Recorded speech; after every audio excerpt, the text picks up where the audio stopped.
Pierre Fortier du Réseau d'information des aînés du Québec. Notre entrevue aujourd'hui, Julie Corbeil, 76 ans. Elle, sa vie, c'est un passe-temps. Bonjour. Bonjour. 76 ans. Oui. Un lundi de semaine en hiver, à cette heure-là, vous feriez quoi d'habitude, là? Normalement, je serais rendue au ski. Vous, les arts, là, je pense que vous connaissez ça un petit peu. Bien, disons que j'ai été à la bonne école, c'est-à-dire l'école où je me suis formée moi-même. J'ai pas étudié ça nulle part. Du côté poésie, d'accord, j'ai eu des cours de littérature et tout ça.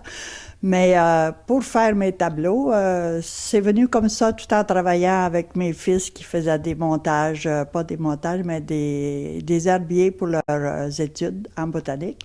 Et je me suis prise de passion. Là, j'ai étudié ça aussi. Et peu à peu, j'ai décidé de marier les deux, la botanique et la poésie ensemble. Vous êtes allé en Europe chercher des plantes et vous avez fait un voyage exceptionnel. Ah oui, oui, parce que là, c'était dans les Alpes, parce que je faisais des livres sur les plantes, avec toujours le poème qui accompagnait, le nom scientifique.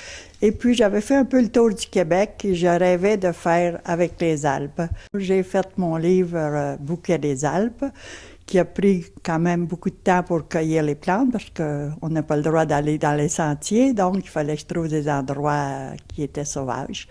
Ça a été une belle expérience que je recommencerai demain matin. Et vous faites des toiles, en fait, d'une façon spéciale? Disons que mes personnages bougent.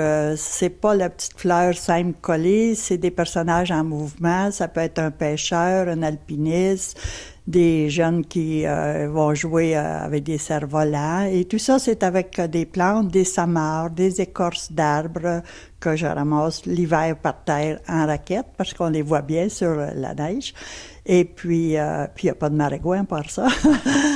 Et puis, toujours avec des choses naturelles. Et là, j'ai commencé à allier des plumes et puis aussi faire des petites cordées de linge qui a fait ma renommée en Europe, au lieu d'être en pétales de fleurs, qui sont avec des pelures de fruits, autant la carotte, l'oignon, le melon et tout ça, qui s'est déshydraté, bien sûr. Et puis, ça a l'air de plaire, puisque les gens ils courent après ça. Vous avez combien de livres présentement là, que vous avez fait? J'ai 11 livres d'écrits, et tous touchent à la poésie. Puis il y en a certains qui s'est agrémentés avec des plantes. Mais il y a les livres conventionnels qui sont seulement de la poésie.